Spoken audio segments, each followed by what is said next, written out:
وسلام على عباده الذين اصطفى أما بعد أعوذ بالله من الشيطان الرجيم بسم الله الرحمن الرحيم ومن آياته أن خلق لكم من أنفسكم أزواجا لتسكنوا إليها وجعل بينكم مودة ورحمة إن في ذلك لآيات لقوم يتفكرون. وقال رسول الله صلى الله عليه وسلم خيركم خيركم لأهله أو كما قال عليه الصلاة والسلام سبحان ربك رب العزة عما يصفون وسلام على المرسلين والحمد لله رب العالمين. اللهم صل على سيدنا محمد وعلى آل سيدنا محمد وبارك وسلم. بچہ جب دنیا میں آتا ہے تو اس کی زندگی کے مختلف مراحل ہیں، اسٹیجز ہیں. پہلی اسٹیج کو بچپن کہتے ہیں. اس بچپن کی عمر میں بچے کے دو ہی کام ہوتے ہیں، دودھ پی لے اور اچھی نیند کر لے. جب بچہ دودھ اچھی طرح پی لیتا ہے ماں باپ بہت خوش ہوتے ہیں، اور جب بچہ آرام کی نیند سو لیتا ہے تو ماں باپ خوشی مناتے ہیں کہ ہمارا بچہ ڈسٹرب نہیں کرتا، تنگ نہیں کرتا، میٹھی نیند سو لیتا ہے. پھر بچہ ذرا بڑا ہوتا ہے تو اس کے ایک اور ایکٹیویٹی بھی ہوتی ہے، اس کو کہتے ہیں کھیلنا. تو لڑکپن کی عمر میں بچہ کھاتا پیتا بھی ہے، سوتا بھی ہے، مگر کھیلتا بھی ہے. اب اس کے کھیلنے پر ماں باپ خوش ہوتے ہیں، اس کو کھلونے لے کر دیتے ہیں، اس کے لیے گھر میں ایک کمرہ بناتے ہیں، ٹوائز روم. بچہ گھنٹوں بیٹھ کے اس کمرے میں کھیلتا ہے اور ماں باپ اس کو دیکھ کے خوش ہوتے ہیں کہ ہمارا بچہ کھلونوں کے ساتھ کھیلتا ہے، ہمیں تنگ نہیں کرتا. اسی لڑکپن کی عمر میں بچے کو اسکول مدرسے بھیجا جاتا ہے اور تعلیم کا ایک سلسلہ شروع ہو جاتا ہے. اب یہ تعلیم کا سلسلہ اس کا چلتا رہتا ہے حتیٰ کہ تعلیم سب سے زیادہ اہم ہو جاتی ہے. اب ماں باپ اس کے کھانے پینے پہ اتنا خوش نہیں ہوتے، کھیلنے پہ اتنا خوش نہیں ہوتے، اچھا پڑھنے پہ خوش ہوتے. برادری کے لوگوں کو بتاتے ہیں کہ میرے بیٹے نے اتنے سبجیکٹ میں 1 نمبر لیے، میرا بیٹا کلاس میں سیکنڈ آیا، میرا بیٹا کلاس میں فرسٹ آیا، میری بیٹی نے پوزیشن حاصل کی. اب پڑھائی سب سے اہم بن جاتی ہے اور یہ پڑھنے کا سلسلہ زندگی بھر چلتا ہے. بچہ اسکول سے کالج، کالج سے یونیورسٹی جاتا ہے، حتیٰ کہ جب تعلیم کو مکمل کر لیتا ہے تو بالغ ہو چکا ہوتا ہے.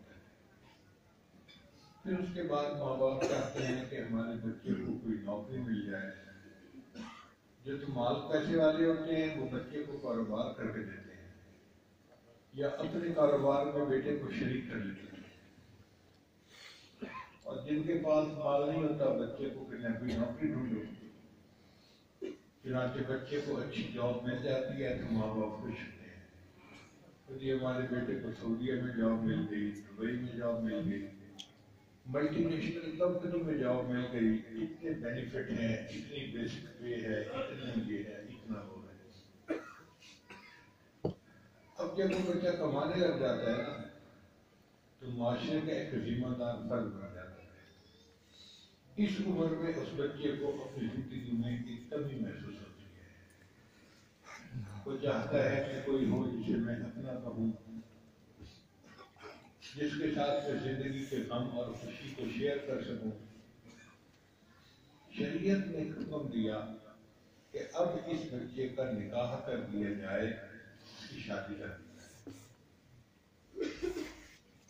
چنانچہ ایک جوان بچے کا ایک جوان بچی کے ساتھ رشتہ جوڑ دیا جاتا ہے، جس کو شریعت میں عبادت کہا گیا اور نکاح کہا گیا. اللہ کی شان دیکھیے کہ نکاح کے پڑھنے سے وہ دونوں جو ایک دوسرے کے لیے غیر تھے اپنے بن جاتے ہیں. اور اتنا قرب ہو جاتا ہے کہ سب اپنوں سے بڑے اپنے بن جاتے ہیں۔ شریعت نے کہا بیوی کو کہ ہن لباس لکم وانتم لباس لہن، عورتیں اپنے خاوندوں کا لباس ہیں اور خاوند اپنی بیویوں کے لیے لباس کی مانتے ہیں۔ ایک لفظ میں شریعت نے پوری زندگی کی حقیقت کو سمجھا دیا۔ لباس کا لفظ انسان کو زینت دیتا ہے۔ آپ بتائیے کوئی بندہ ایسا نہیں ہوگا کہ جس کو کہے کہ جی ہم مجمع میں آپ کو بے لباس کرتے ہیں اور وہ اس پہ خوش ہو، اس کو شرم محسوس ہوگی، اس کا دل چاہے گا زمین پھٹ جائے اور میں اندر اتر جاؤں اس سے پہلے کہ لوگ مجھے بے لباس کریں۔ تو لباس ہمیں زینت پہنچتا ہے، اس لیے ہم نہانے کے بعد اور اچھا لباس پہنتے ہیں، کسی مجلس میں آنے سے پہلے لباس پہنتے ہیں۔ لباس ہمیں زینت پہنچتا ہے اور لباس ہمارے عیبوں کو چھپا دیتا ہے۔ پھر سردی گرمی سے بھی لباس بچاتا ہے۔ سردی کے موسم میں اگر کسی بندے کو بغیر کپڑوں کے باہر نکال دیں تو وہ تو زندہ بھی شاید نہ رہے، ماری جائے گا۔ تو سردی گرمی سے ہمیں لباس بچاتا ہے۔ تو میاں بیوی کو بھی لباس کہا، کیوں کہ میاں بیوی سے ایک دوسرے کو زینت ہوتی ہے۔ خاوند کے عیب بیوی چھپا لیتی ہے اور بیوی کے عیب خاوند چھپا لیتا ہے، اور پھر دونوں مل کر معاشرے کا ایک اچھا گھرانہ بن کر زندگی گزارتے ہیں۔ انسان کی شخصیت کو زینت ملتی ہے اپنی بیوی بچوں میں سے۔ پھر وہ دکھ سکھ کے ساتھی بھی ہوتے ہیں۔ کوئی دکھ اگر آ پڑتا ہے ساری دنیا چھوڑ جاتی ہے، بیوی خاوند کے ساتھ ہوتی ہے۔ بیوی سے غلطی ہوتی ہے ساری دنیا چھوڑ جاتی ہے، خاوند اس کے ساتھ دے رہا۔ پھر مفسرین نے اس کی وجہ اور بھی لکھی کہ انسان کے جسم کے سب سے زیادہ قریب اس کا لباس ہوتا ہے۔ ہمارے جسم کے سب سے زیادہ قریب کیا چیز ہے؟ ہمارا لباس۔ تو اللہ نے میاں بیوی کو لباس کی مثال سے اس طرح سمجھایا کہ خاوند کے سب سے زیادہ قریب اس کی بیوی ہے اور بیوی کے سب سے زیادہ قریب اس کا خاوند ہے۔ ایک لفظ میں پوری زندگی کے رشتے کو سمجھا گیا۔ یہ قرآن مجید کا اعجاز ہے۔ چنانچہ ترمذی شریف کی روایت ہے کہ 4 باتیں سنن المرسلین ہیں، یعنی جتنے انبیاء کرام آئے ان سب نے اس سنت پر عمل کیا، یہ سب کی عادت رہی، اس لیے یہ سنن المرسلین بن گئی۔ ایک الحیا، کہ جتنے انبیاء تشریف لائے سب باحیا زندگی گزارنے والے تھے، کوئی ایک بھی نبی ایسے نہیں جنہوں نے کہ حیائی کا عمل کیا ہو یا کرنے کی اجازت دی ہو، سب حیا کی زندگی گزارنے والے تھے۔ تو حیا کی صفت سنن المرسلین ہے۔ والتعطر، اور عطر کا استعمال کرنا، خوشبو کا استعمال کرنا، یہ بھی سنن المرسلین ہے۔ کوئی نبی ایسے نہیں آئے کہ جو ملنگوں کی طرح بکھرے بال ہوں اور گندا لباس ہو اور جسم سے زندگی کی مہک آ رہی ہو، کوئی نبی ایسے نہیں، سب صاف زندگی گزارنے والے ہیں، طہارت صفائی کو پسند کرنے والے ہیں۔ پھر تیسرا والسواک، اور سب انبیاء کرام مسواک کرتے تھے، منہ کو صاف کرنا، یہ بھی انبیاء کی سنت ہے۔ اور چوتھی بات فرمائی النکاح، کہ نکاح بھی سنن المرسلین میں سے ہے۔ کوئی ایسے رسول نہیں آئے کہ جنہوں نے نکاح نہ کیا ہو یا کہا ہو کہ جی نہ کرو، اکیلے زندگی گزارو۔ جیسے یہ سادھو قسم کے لوگ، ہندو قسم کے لوگ، یہ اکیلے زندگی گزارتے ہیں۔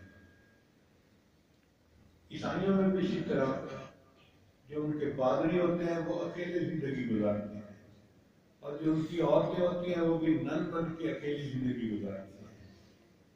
شریعت نے کہا نہیں، نکاح عبادت ہے، النکاح نصف الایمان، نکاح آدھا ایمان ہے.